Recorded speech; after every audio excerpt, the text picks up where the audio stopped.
What are the human resource management functions?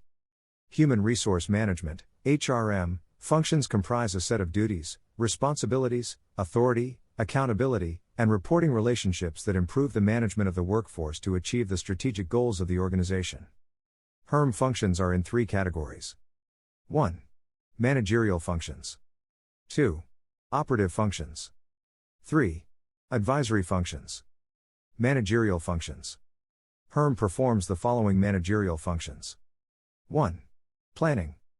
HRM performs planning by setting goals, acquiring necessary resources, and implementing strategies for achieving the mission and vision of the company effectively and efficiently.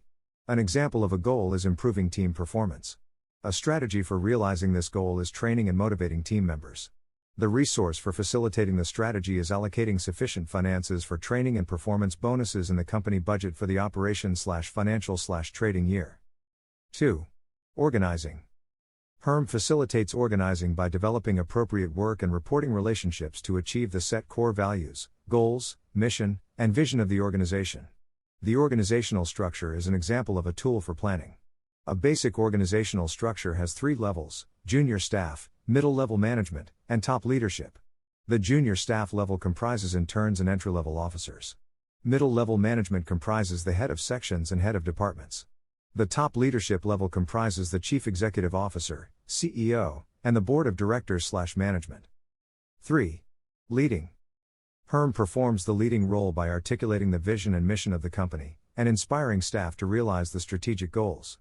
Regular training, coaching, and mentorship is important in communicating the core values, mission, and vision of the organization.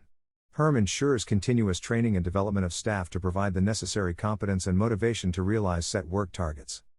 4. Staffing. The 3 stages to successful staffing are recruitment, selection, and induction.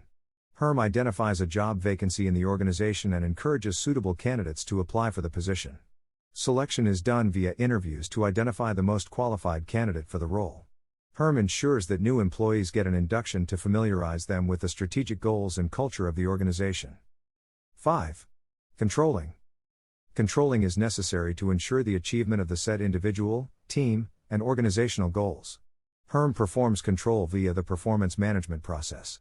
The key stages of performance management are target setting, monitoring, and evaluation. Target setting ensures that the employee and supervisor are aware of the work goal. Monitoring ensures that all activities and resources progress toward realizing the set goal. Evaluation reviews the results and determines if the achievement of the work goal is positive or negative.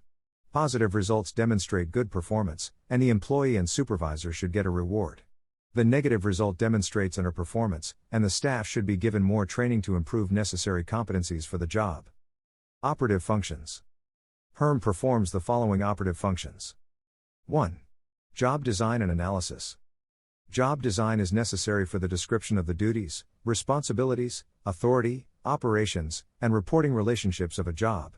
The result of the job design is the job description. Job analysis describes the requirements or qualifications for the job. The competencies include education knowledge, work experience, professional qualifications, and skills that an individual should possess to perform the job satisfactorily. 2.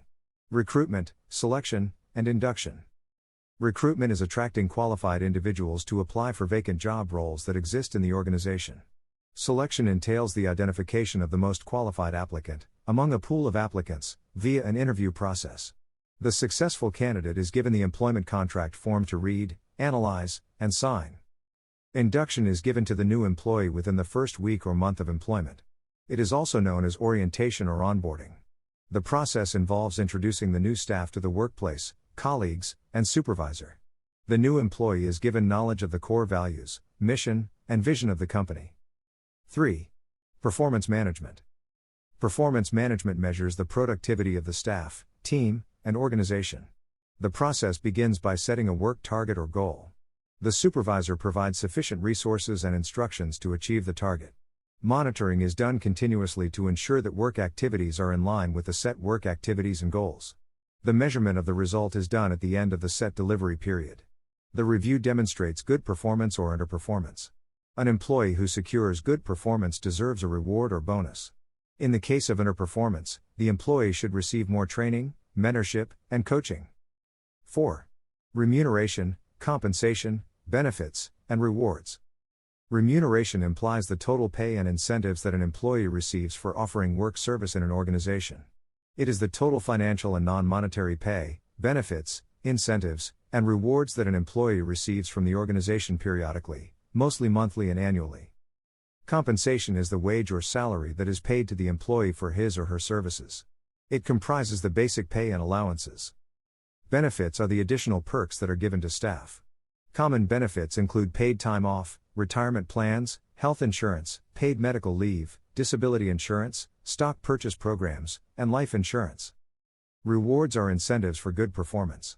Financial incentives include bonuses, commissions, employee stock options, profit shares, and salary raises.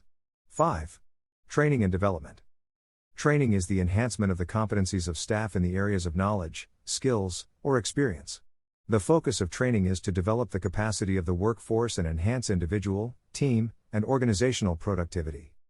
Career development enables the staff to grow in the profession and seniority level in the organization. Continuous satisfactory performance should facilitate an employee to be promoted to a senior job group, team leadership, and managerial roles. 6. Health, safety, and wellness. Health in the workplace ensures that employees have access to emergency medical care. Additionally, the management of the company can provide medical insurance coverage for all employees, and paid medical leave, to facilitate treatment and recovery.